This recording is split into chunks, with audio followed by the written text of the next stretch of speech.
Good morning students. Class 10 bio में हम आपको ग्रेगर और मेंडल का तीसरा नियम हमने आपको समझाया था, चार्ट के द्वारा चेकर बोर्ड बनाया था, राइट। अब जो है नियम भी लिखा दिया था, उदाहरण और स्पष्टीकरण भी लिखवा दिया था, है ना।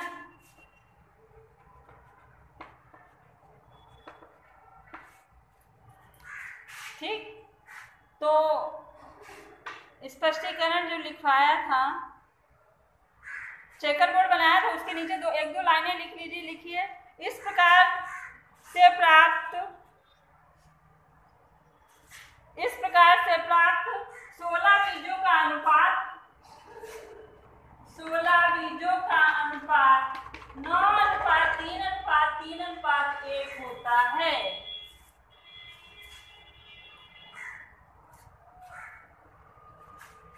अर्थात लिखते जाइएगा ऐसे, 9 अर्थात 9 बीज गोल पीले, अर्थात 9 बीज गोल पीले, 3 बीज गोल हरे,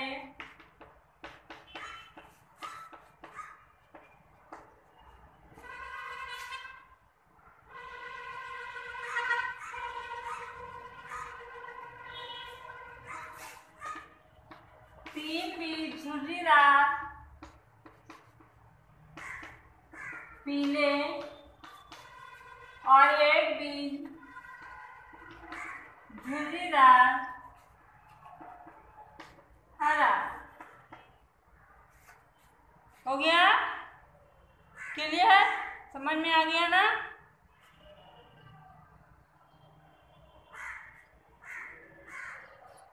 प्राप्त हुए, ठीक है, प्राप्त हुए। अब फिर लिख लीजिए, बस इतना ही हो गया। क्लियर है? इसके बाद हरी डालिए, क्वेश्चन डाल दीजिए, हरी डाल दीजिए।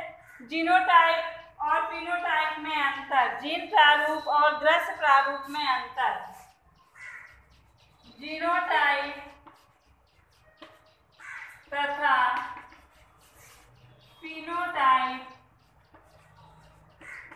में अंतर, इसको हिंदी में कहते हैं जीन प्रारूप तथा दृश्य प्रारूप में अंतर। ठीक है, समझ आया? तो एक तरफ डाल दीजिए जीन प्रारूप, एक तरफ डाल दीजिए दृश्य प्रारूप या फिनोटाइप, और नंबर 1 लिखिए। जीनोटाइप में लिख लीजिए, समलक्षणी जीवों के विभिन्न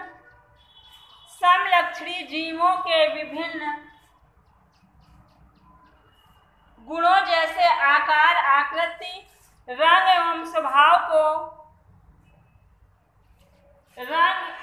स्वभाव आदि को व्यक्त करते हैं। बताया था ना?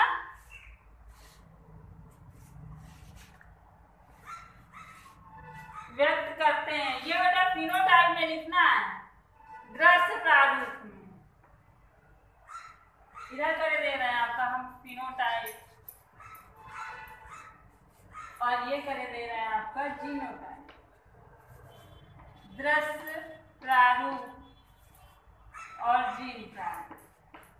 तो दृश्य प्रारूप क्या होता है, जीनोटाइप क्या होता है, फिनोटाइप क्या होता है, जिसमें हम जीव के बाहर रूप, रंग आदि को देख करके उसकी पहचान करते हैं। ये हमारा फिनोटाइप कहलाता है। हो गया नंबर 1। ठीक है, तो क्या होगा, समलक्षणी जीवों के गुणों जैसे आकार, रूप, रंग, व्यवहार आदि के गुणों को प्रदर्शित करते हैं। हो गया। और जीनोटाइप में लिखिए, जीनी संरचना जीव के जैविक संगठन को व्यक्त करते हैं। जीनी संरचना जीव के जैविक संगठन को व्यक्त करते हैं।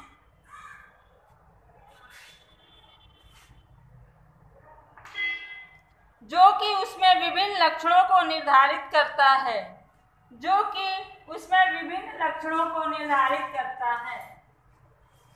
इसके बाद फिनोटाइप में नंबर 2 लिखिए। फिनोटाइप में नंबर 2 लिखो, जीवों को प्रत्यक्ष देखने से ही सम लक्षणों का पता चल जाता है। जीवों को प्रत्यक्ष देखने से ही सम लक्षणों का पता चल जाता है। ठीक है। इसके बाद जीनोटाइप में लिखिए, जीनी संरचना को जीवों की पूर्वज, जीनी संरचना से जीवों की पूर्वज कथा या संतान के आधार पर ही स्थापित किया जाता है। कथा या संतान के आधार पर ही स्थापित किया जाता है। इसके बाद फिनोटाइप में नंबर 3 लिखिए, समान समलक्षणी वाले जीवों की जीनी संरचना, समान समलक्षणी वाले जीवों की जीनी संरचना समान हो भी सकती है और नहीं भी, हो भी सकती है और नहीं भी। जीनोटाइप में लिखिए, समान जीनी संरचना वाले जीवों के एक ही पर्यावरण में होने पर उनका समलक्षणी समान ही होगा, उनका समलक्षणी समान ही होगा। हो गया क्लियर? दूसरा अंतर डाल लीजिए बेटा, समयुग्मकी तथा विषम युग्मकी में अंतर।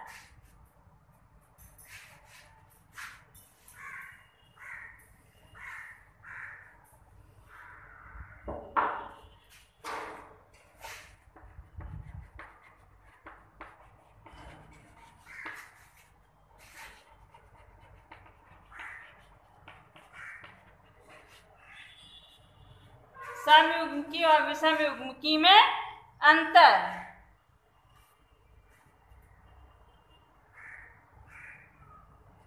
तो समयुग्मकी में लिखिए, ऐसे जीन जिसमें दोनों समयुग्मकी ऐसे जीन जिसमें दोनों युग्म विकल्पी समान होते हैं। ठीक है, ऐसे जीन जिसमें दोनों युग्म विकल्पी समान होते हैं, है ना। जैसे देखो बेटा, ये टी ये समान है, ये दोनों समान है, लेकिन अगर ये लिखोगे तो ये असमान हो गया। समझ में आ गया? तो ऐसे जीन जिसमें दोनों युग्म विकल्पी समान होते हैं समयुग्मकी कहलाता है। और उसमें लिख लीजिए, ऐसे जीन जिसमें दोनों युग्म विकल्पी असमान होते हैं क्या कहलाता है? विषम युग्मकी कहलाता है। Okay clear? नंबर 2, केवल एक प्रकार के युग्मक बनते हैं, एक प्रकार के युग्मक बनते हैं, केवल एक प्रकार के युग्मक बनते हैं। इसमें लिखो, इसमें 2 अलग अलग युग्मक बनते हैं।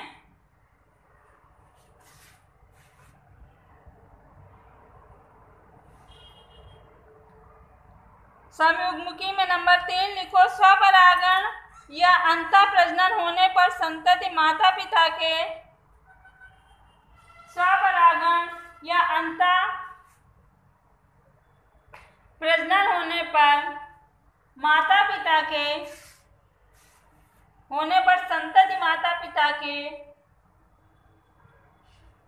समलक्षणी व समजीनी होते हैं, समलक्षणी व समजीनी होते हैं। और विषम युग्मकी में लिख लो, स्वपरागण या अंतः प्रजनन होने पर संतति में प्रभावी व अप्रभावी दोनों लक्षण व्यक्त होते हैं।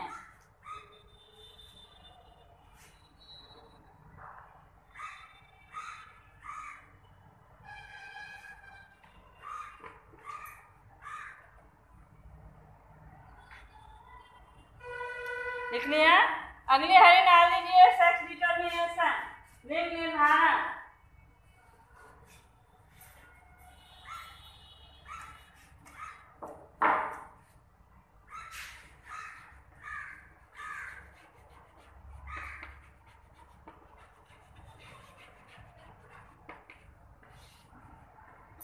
सेक्स डिटर्मिनेशन इसी को कहते हैं लिंग निर्धारण।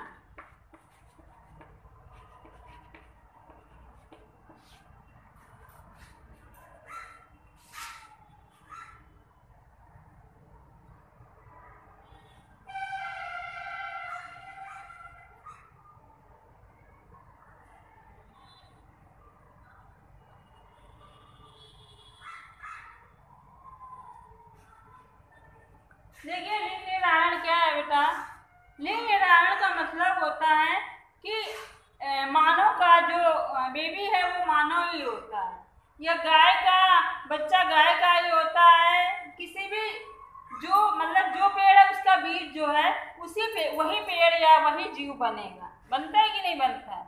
ऐसा तो नहीं है कि गाय के बकरी का बच्चा हो जाए, बकरी के कुत्ते का बच्चा हो जाए, ऐसा पॉसिबल नहीं है ना। जिसका जो जीव है वो अपनी जैसे ही संतान को जन्म देता है ना। कैसे देता है? ठीक है, यही है लिंग निर्धारण, सेक्स डिटर्मिनेशन। ठीक है, मानव की अगर बात करें बेटा, ये सब जो है क्यों लिंग निर्धारण जो है मानव में लिंग निर्धारण वंशागत होता है और ये गुणसूत्रों पर निर्भर करता है। किसी भी जाति का जीव है, पौधा है, किसी भी जाति का है, उसका जो नया पौधा नई संतति होगी वो उसी जाति की होती है। ठीक है, क्यों? गुणसूत्रों के कारण, क्योंकि प्रत्येक जीवों के गुणसूत्र जो हैं वो निश्चित होते हैं। ठीक है, जैसे मनुष्य है, मनुष्य में 23 जोड़ी गुणसूत्र होते हैं, तो इसीलिए मनुष्य से मनुष्य का ही बेबी बनता है। बात समझ में आई? यानी कि प्रत्येक जीव में उनकी जाति को निश्चितता कौन देती है? गुणसूत्र देते हैं। ठीक है, समझ में आई बात? तो देखिए, पहले समझ लीजिए बेटा, इसके बाद लिखिएगा। मनुष्य में गुणसूत्र जो है वो 23 जोड़ी होते हैं। कितने होते हैं? 23 जोड़ी, यानी कि 46 गुणसूत्र होते हैं। कितने होते हैं बेटा? 46 होते हैं। इस 46 में या 23 जोड़े में जो 22 जोड़ी गुणसूत्र होते हैं, कितने? 22 जोड़ी, यानी कि 44। ये गुणसूत्र मेल और फीमेल में समान होते हैं। नर और मादा में बेटा समान होते हैं। मेल और फीमेल में क्या होते हैं? समान होते हैं। बात समझ में आई? ठीक है, इन गुणसूत्रों को हम क्या कहते हैं? ऑटोसोम्स कहते हैं। क्या कहते हैं? ऑटोसोम्स। ऑटोसोम्स। इन गुणसूत्रों को हम ऑटोसोम्स या कायिक गुणसूत्र भी कहते हैं, दैहिक गुणसूत्र भी कहते हैं, या समझा मतलब समान गुणसूत्र होते हैं, समझात गुणसूत्र भी कहते हैं। बात इतनी समझ में आ गई? क्लियर? लेकिन जो 23वां जोड़ा है, 22 जोड़ी है, 23वां जोड़ा है, 23 नहीं 23वां, जो 23वां जोड़ा होता है बेटा, ये मेल और फीमेल में असमान होता है। मेल और फीमेल में असमान होता है। और जो ये 23वां जोड़ा है, इसी जोड़े को हम लिंग गुणसूत्र कहते हैं। क्या कहते हैं? लिंग गुणसूत्र कहते हैं। सेक्स क्रोमोसोम्स कहते हैं। क्या कहते हैं? सेक्स क्रोमोसोम्स कहते हैं। बात समझ में आ गई? यही लिंग गुणसूत्र जो है ये निश्चित करता है कि होने वाली संतान मेल होगी या फीमेल। क्लियर? समझ आया? ठीक, कैसे होगी ये नेक्स्ट टॉपिक पे रहेगा। अभी आपको ये लिखना भी नहीं है, हमने सिर्फ आज आपको ओनली समझाया है। इसको बार बार सुनिएगा हमारी बात को। ठीक है, तो इसमें बहुत सारे क्वेश्चन पुट अप होते हैं जो हम टॉपिक खत्म होने के बाद आपको बताएंगे क्या क्या कैसे पूछा जाता है। राइट? क्लियर?